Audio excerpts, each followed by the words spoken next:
perekonomian. Kemudian instrumen moneter dalam Islam. Tentu sudah kita ketahui setelah kita belajar banyak dan kita baca di buku ekonomi makro atau ekonomi mikro, yaitu ada tiga pendapat besar. Yang pertama, mazhab pertama itu iktisoduna, yang kedua mazhab mainstream, dan yang ketiga adalah mazhab alternatif. Selanjutnya kita akan membahas tentang fungsi dari kebijakan fiskal. Ada beberapa langkah yang perlu kita ketahui dalam fungsi kebijakan fiskal. Itu mempunyai beberapa fungsi ya. Ada beberapa fungsi kebijakan fiskal antara lain sebagai berikut. Yang pertama fungsi alokasi, teman-teman bisa membaca di layar monitor. Yang kedua ada fungsi distribusi dan fungsi stabilisasi. Kemudian kita mempelajari tentang tujuan dari kebijakan fiskal. Jadi kebijakan fiskal ini bertujuan untuk mempengaruhi sisi permintaan agregat pada suatu perekonomian dalam jangka pendek. Selain itu, kebijakan ini juga dapat pula mempengaruhi sisi penawaran yang sifatnya lebih berjangka panjang melalui peningkatan kapasitas perekonomian. Dalam tujuan kebijakan moneter itu juga termasuk, dan tujuan kebijakan fiskal ini untuk meningkatkan pertumbuhan ekonomi secara optimal.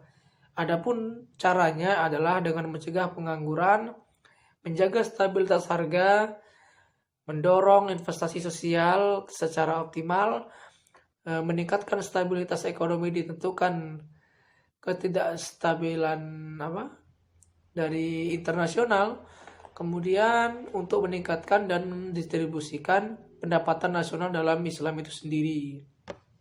Selanjutnya yaitu fungsi dari kebijakan moneter. Fungsi penting dalam perekonomian yaitu berfungsi sebagai stabilisasi, alokasi, dan distribusi. Itu dalam kebijakan fiskal tadi. Dalam fungsi kebijakan moneter ini adalah untuk mengendalikan atau mengarahkan perekonomian pada kondisi yang lebih baik atau yang diinginkan dengan mengatur jumlah uang yang beredar dan tingkat suku bunga. Jadi secara umum fungsi kebijakan moneter ini adalah menjaga iklim investasi dalam sebuah negara, meningkatkan stabilitas dan pertumbuhan ekonomi serta mengendalikan laju inflasi dan mencegah aktivitas ekonomi yang berlebihan. Selanjutnya, tujuan utama dari kebijakan moneter ini adalah untuk mengendalikan jumlah uang yang beredar. Kebijakan moneter juga mempunyai tujuan yang sama dengan kebijakan ekonomi lainnya. Perbedaannya adalah terletak pada instrumen kebijakannya.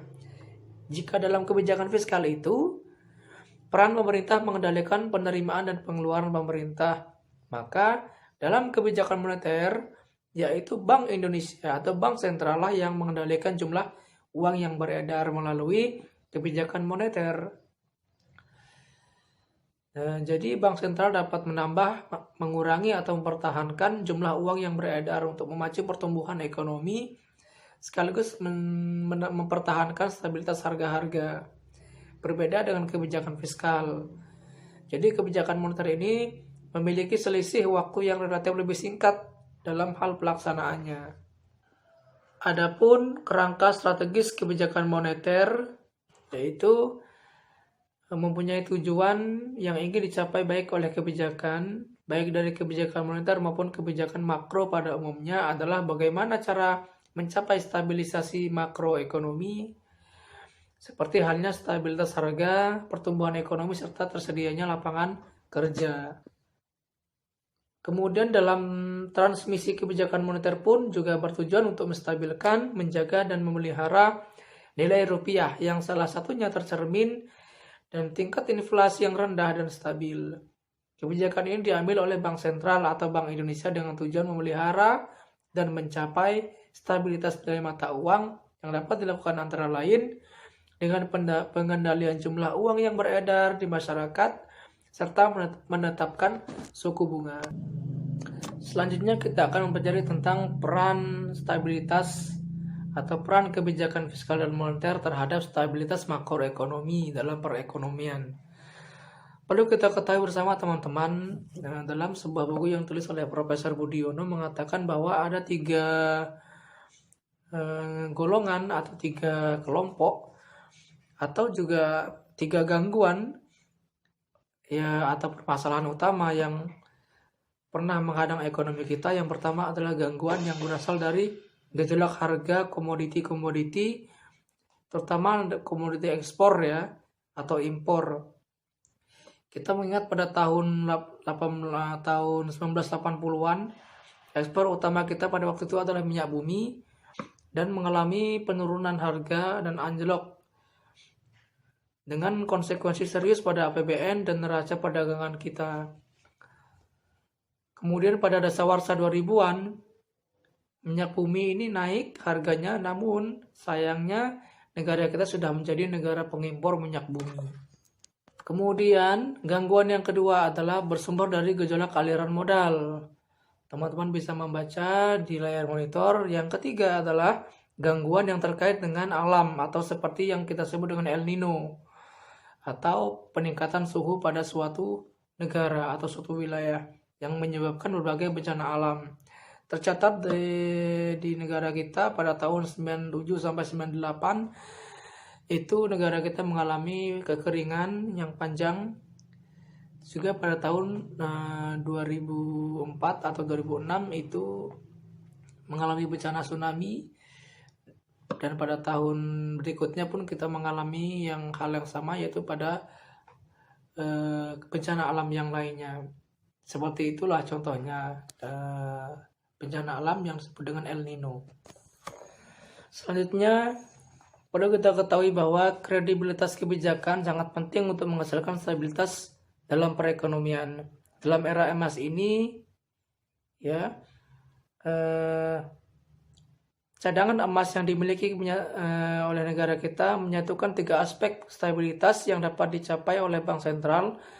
Yang pertama yaitu stabilitas nilai tukar sesuai dengan konvertibilitas mata uang tersebut.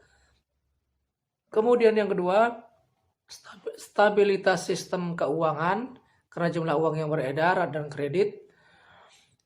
Kemudian stabilitas harga karena konvertibilitas mata uang dan terkendalinya uang beredar. Akan tetapi teman-teman, stabilitas nilai tukar dan pertumbuhan uang beredar dan kredit akan banyak tergantung pada mekanisme pasar dan pelaku atau perilaku di sistem keuangan itu sendiri. Jadi dalam hal ini, pada kenyataannya kita memerlukan MTKM, yaitu merupakan proses yang sangat kompleks.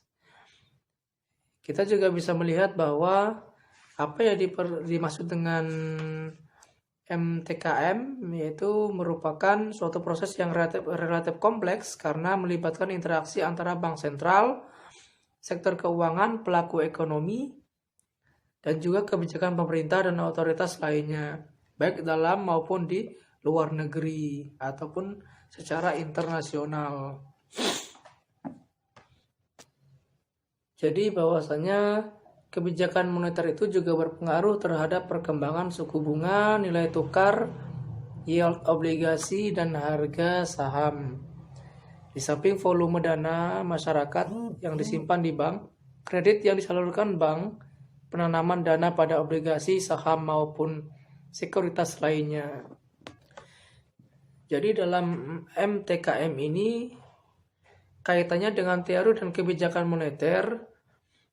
Studi mengenai MTKM itu bertujuan untuk mengkaji 2 aspek penting ya. Yang pertama untuk mengetahui saluran transmisi mana yang paling dominan dalam ekonomi untuk dipergunakan atau sebagai dasar bagi perumusan strategi kebijakan moneter. Yang kedua itu untuk mengetahui seberapa kuat dan lamanya tenggat waktu masing-masing saluran transmisi, baik yang bekerja dari sejak kebijakan moneter diambil oleh bank sentral, juga pengaruhnya melalui masing-masing saluran transmisi hingga ke inflasi dan pertumbuhan pada sektor ekonomi. Analisis seperti ini sangat penting teman-teman untuk apa?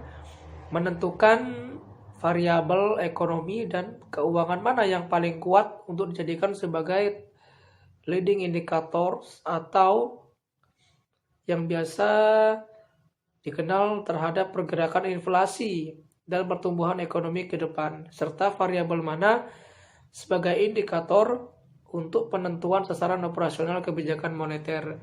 Dan juga dengan ini dapat memberikan informasi kepada pihak terkait berupa bank sentral atau pemerintah atau otoritas moneter lainnya untuk memberikan gambaran kepada mereka dalam memberikan kebijakan baik itu fiskal ataupun kebijakan moneter. Jadi ini sangat penting sekali. Baiklah teman-teman sekalian, sekian materi yang dapat saya sampaikan. Semoga dapat memberikan manfaat bagi kita semua. Apabila dalam saya menyampaikan materi terdapat kekurangan, saya mohon maaf. Terima kasih telah menonton video ini. Silakan bagikan kepada teman kalian. Saya akhiri. Billahi taufiq wal hidayah. Wassalamualaikum warahmatullahi wabarakatuh. Perekonomian. Kemudian